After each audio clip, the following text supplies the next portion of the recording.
Sekarang kita ke Mas Sinton Pasaribu. Iya, terima kasih Bang Karni. Jadi kalau ada yang bilang ini mau karam, saya rasa ini dalam 75 tahun ini kita sedang melaju, berlabuh. Nah, kalau kita mengingat kembali ke belakang gitu Bang Karni ya.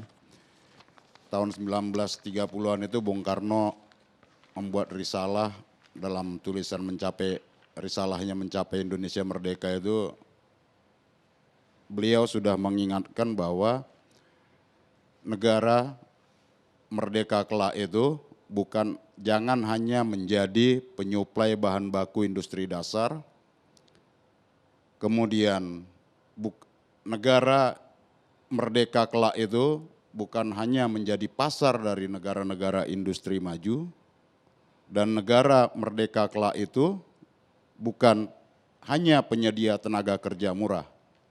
Dan kemudian ketika dalam Konferensi Asia Afrika tahun 1955 di Bandung, Bung Karno menegaskan kembali tentang adanya praktek neokolonialisme dan imperialisme, penguasaan terhadap sumber daya ekonomi satu negara yang disebut merdeka, kemudian adanya intelektual tukang yang itu bekerja untuk melegitimasi kerja dari praktek neokolonialisme dan imperialisme itu, dan kemudian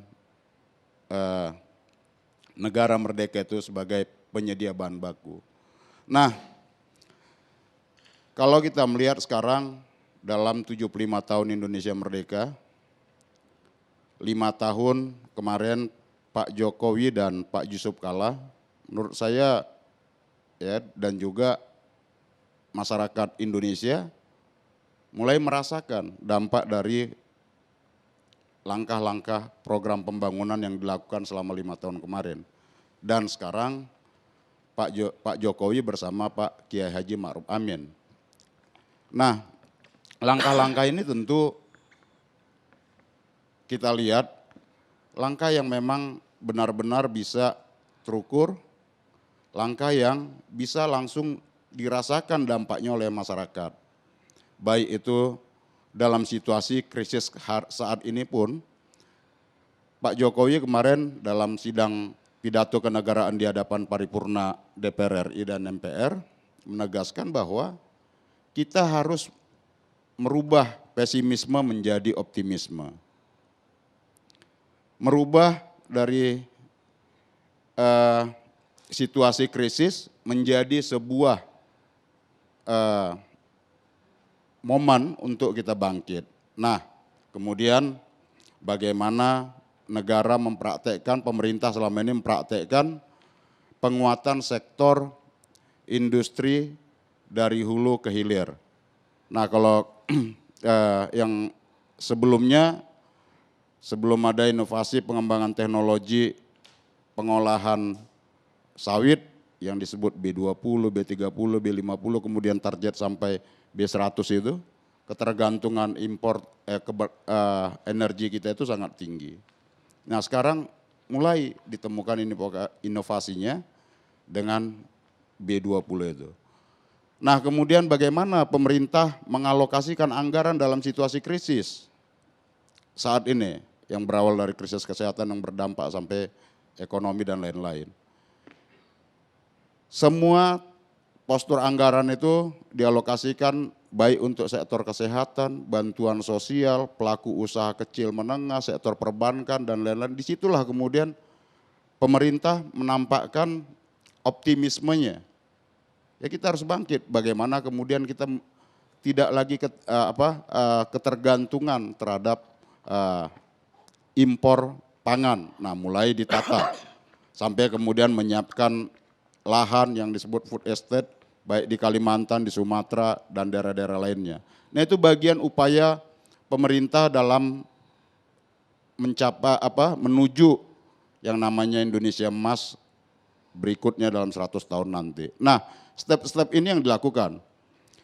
Nah, Jadi kalau kita lihat Bang Karni bahwa yang dilakukan pemerintah dalam saat ini mengatasi krisis ini, menurut saya di tengah-tengah pesimisme tadi yang disampaikan teman-teman bahwa melihat ya ini ada persekongkolan antara parlemen sama pemerintahnya. Enggak begitu juga.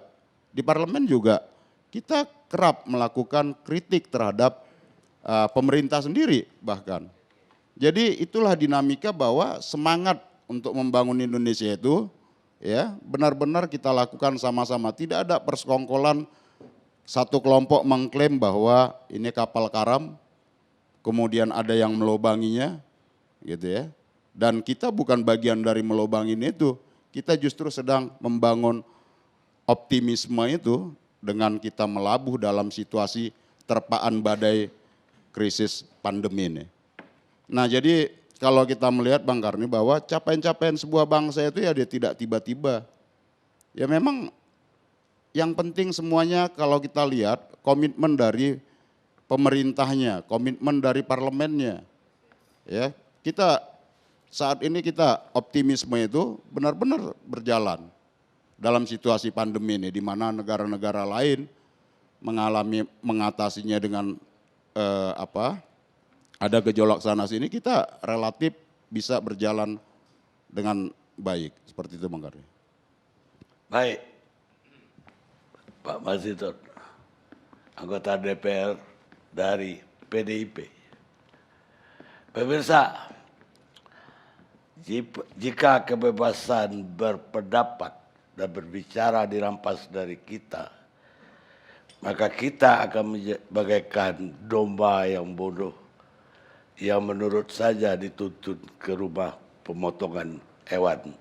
George Washington, Presiden pertama Amerika. Kita rehat sejenak.